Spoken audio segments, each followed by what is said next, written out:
Oke, assalamualaikum warahmatullahi wabarakatuh. Bagaimana kabar bunda sekalian di rumah? Sehat ya?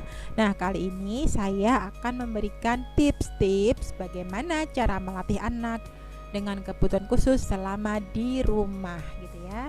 Nah, tentu kan agak sulit ya melatih anak dengan kebutuhan khusus. Ini mau saya apakan si anak ini ya? Masih bingung gitu ya. Nah, maka kali ini beberapa tips yang bisa digunakan, mudah-mudahan bermanfaat. Nah, apa saja? Yang pertama adalah landasi dengan kasih sayang, gitu ya. Bangun kembali hubungan baik dengan anak. Nah, kenapa ada banyak kejadian jika diajari ibunya sendiri anak tidak mau nurut, sedangkan ketika diajari orang lain anak mau nurut. Nah, itu kayak apa ya tipsnya ya? Nah, begini ya para bunda sekalian, ini sangat terpengaruh dari pola asuh kita kepada anak, gitu ya. Kalau anak sering dicubit, anak sering dipukul, anak sering dibentak, ya, physical abuse ya, melakukan physical abuse ya, menyakiti secara fisik gitu ya, tentu anak akan menilai buruk terhadap orang tua ya, terhadap mungkin ibunya ataupun ayahnya gitu ya, punya persepsi buruk atau pandangan buruk terhadap orang tua. Maka perlunya kita membangun kembali image baik ya di mata anak itu untuk memberikan rasa kekaguman ya. Kalau kita dikagumi oleh anak, tentu anak akan nurut dengan kita gitu. Karena apa? Kagumnya didapat dari mana ya? Kita kasih sayang kepada anak, kita memberikan support ya, baik itu support berupa apresiasi, mungkin dari segi materi diberikan apa yang dia suka, ataupun kita memberikan pujian-pujian gitu ya, wah hebat, wah pinter, wah baik kamu ya, hebat ya, besok lagi ya gitu ya. Ya seperti itu. Kita menerapkan pola didik yang demokratis gitu ya, yang tidak mengkat anak gitu ya, tidak mengata-ngatai anak gitu ya. Itu insya Allah akan terbangun image yang baik kepada kita ya, terutama orang tuanya, terutama ya di dalam sini yang biasa berhubungan itu dengan ibunya gitu ya. Ya, jadi yang pertama adalah bangun kembali hubungan baik dengan anak.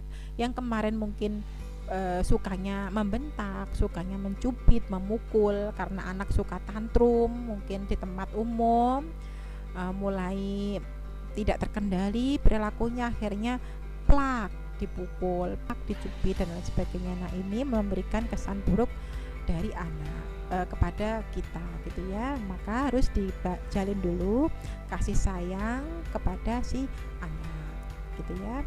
Nah, yang kedua apa? Yang kedua niat atau bismillah karena Allah ya. Semua amal kan tergantung dengan niatnya. Kalau kita niatnya memang mendidik anak karena Allah, maka akan diberikan kemudahan-kemudahan ya, tidak mudah putus asa, tidak mudah mutung ketika kita melatih anak. Nah, awali dengan berdoa, meminta kepada Allah untuk diberikan kemudahan dalam mendidik dan melatih anak. Nah, ketika saya memberikan terapi ya, biasanya yang kemarin-kemarin itu saya juga berdoa kepada Allah karena setiap apa yang kita lakukan ya kepada anak, tindakan yang kita lakukan kepada anak itu sangat terpengaruhi dengan perilaku kita. Kalau kita tak terkendali atau kita emosi, nanti anak juga bisa merasakan. Nah, sentuhan kita terlalu kasar ataupun sentuhan kita itu males gitu ya, itu anak bisa merasakan. Jadi emosi itu menular gitu ya. Maka minta petunjuk sama Allah biar anak ini biar kita ketika melatih anak ini diberikan kemudahan ya, diberikan taufik gitu ya. Ketika mungkin kita aduh saya latih apa lagi, kenapa anak seperti ini ya. Nah, itu Allah memberikan celing ide gitu ya, memberikan bisa mengatur ya, baik pikiran kita maupun hati kita itu ataupun hati anak itu dilunakkan gitu ya. Jadi niatnya itu yang tulus gitu ya, karena Allah gitu. Nah, anak itu adalah amanah yang mesti kita jaga dengan baik. Maka perlunya kita mendidik anak terutama yang mungkin berkebutuhan khusus gitu ya, perlu ekstra sabar, ekstra dalam melatihnya gitu ya, macam-macam banyak komponennya. Nah, selanjutnya apa? Yang ketiga adalah ilmu gitu ya. Nah, sebelum melatih, pahami ilmunya terlebih dahulu. Orang tua tidak ada alasan ya untuk terus tidak belajar ya, apalagi dengan kondisi anak berkebutuhan khusus ya, maka perlunya ilmu terlebih dahulu sebelum kita melatih. Nanti kalau tidak didasari dengan ilmu, mudah emosi ketika kita melatih anak gitu ya, para bunda sekalian. Apalagi yang anak-anak berkebutuhan khusus ya, itu kan mungkin perilakunya masih sangat kekanak-kanakan ya, wajar aja. Itu harus fase sensori belum dilalui. Harusnya anak-anak dengan kebutuhan khusus itu dibenahi dulu untuk fondasi dasarnya, sehingga ibarat kayak anak bayi ya, ibarat anak bayi, maka kita latih dulu. Bayi kalau kita kasih instruksi kan belum paham juga gitu ya, maka fasenya masih fase bayi, masih fase sensori, harus kita latih dulu. Selanjutnya, tips keempat adalah berikan instruksi yang jelas ya. Ini memerlukan ilmu psikologi perkembangan anak. Nah, orang tua sangat memahami anaknya. Nah, ini harusnya seorang ibu atau orang tua itu kan mengenal betul anaknya. Kapan saat anaknya mulai ngambek, kapan dia seneng, kalau diberi apa dia seneng, kalau pas dia berperilaku apa dia misalkan pup itu perilakunya kan kadang mojok gitu ya, mojok ataupun diam aja, mungkin mojok di ruangan gitu ya, atau dia cuma diam di tempat. Nah, itu kalau orang tua nggak mengenali anaknya, bisa aja anaknya berdiri terus di situ ataupun lama di situ. Kalau nggak disamperin anaknya, nggak pindah-pindah tempat. Nah, maka gelagat anak itu kan sudah istilahnya sudah harusnya sudah diketahui ya oleh orang tuanya, dikenali oleh orang tuanya. Nah, kalau orang tuanya sibuk, iya otomatis anaknya kurang terperhatikan gitu ya. Nah, selanjutnya menghargai kemampuan anak. Nah, jadi tidak membanding-bandingkan anak satu dengan anak yang lain, apalagi teman-temannya gitu ya. Anak merasa hatinya itu jadi minder, tidak puas, atau merasa sakit hati dengan perkataan orang tuanya gitu ya. Tidak boleh dibanding-bandingkan dengan anak yang lain, karena masing-masing anak itu punya kelebihan ya. Jadi orang tua sebaiknya menghindari untuk pola pendidikan seperti ini ya.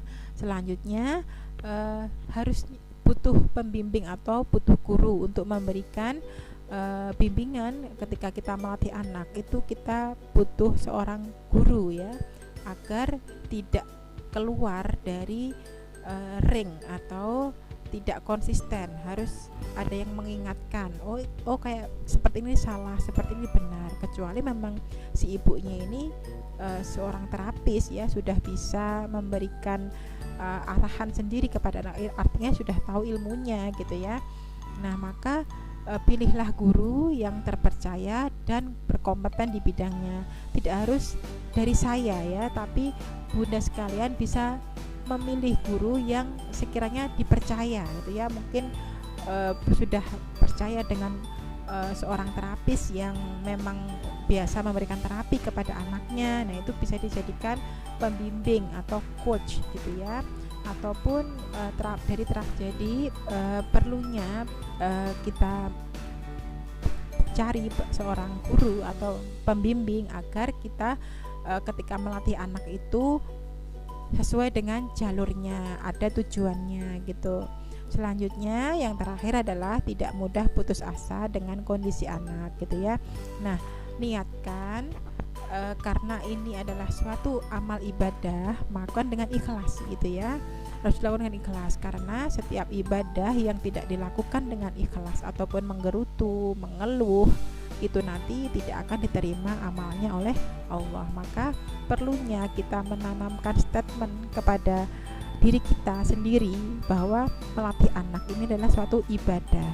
Jadi ladang pahala ya, aset untuk dunia kita maupun akhirat kita. Ketika kita melatih anak itu niatkan untuk beribadah sehingga tidak terjadi atau tidak mudah putus asa ketika kita melatih anak. Mungkin anak dilatih niup lilin ya, mungkin niup lilin sudah latihan selama berpuluh-puluh kali tetapi nggak bisa gitu ya.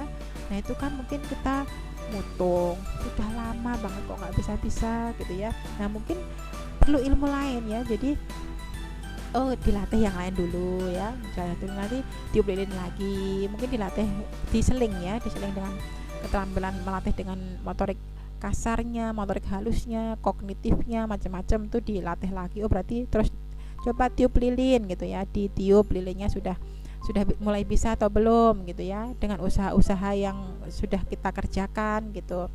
Nah dari situ kan kita berimbang ya antara ilmu dengan iman kita. Nah maka perlunya kita itu meningkatkan kekuatan iman kita juga, supaya kita ketika melatih anak itu tidak mudah berputus asa ya. Anak punya hati, kita juga punya hati. Hati ini berfungsi untuk merasakan gitu ya, mengatur ya, meregulasi diri. Sedangkan hati ini ada yang mengatur ya, ada yang membolak-balikkan hati, yaitu siapa? Yaitu Allah. Maka landasan keimanan kepada Allah mestilah dikuatkan. Supaya apa? Supaya bernilai pahala ketika kita melatih anak. Capek tapi berpahala dan tidak mudah putus asa. Hasilnya anak akan nurut dengan kita, anak akan semakin baik sambil didoakan terus menerus. Karena sepintar-pintar apapun kita dalam melatih anak, tanpa campur tangan Allah yang mengatur si anak itu sendiri, itu kita juga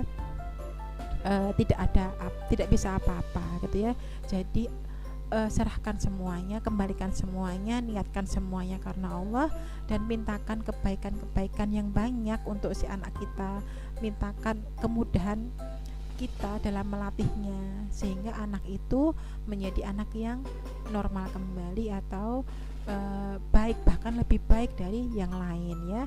Maka harus berkesinambungan antara ilmu hati kita atau mental kita, baik ilmu untuk ilmu perkembangan, ilmu untuk memberikan latihan, terapi gitu ya, juga ilmu tentang agama kita, karena itu sebagai landasan atau pijakan bagi kita untuk tidak mudah putus asa dan terus eksis untuk melatih anak kita gitu ya para bunda sekalian. Mudah-mudahan ini bisa dipahami dan bisa dilakukan, dipraktekkan untuk anak-anak kita. Jadi siapkan mentalnya dulu ya, terima dulu kondisi apapun anak kita. Setelah itu kita bisa sambil belajar, sambil berdoa. Kita hanya bisa berusaha, untuk hasilnya kita serahkan semuanya pada Allah gitu ya. Demikian tips-tips yang bisa saya berikan, mudah-mudahan bermanfaat. Sekian, assalamualaikum warahmatullahi wabarakatuh.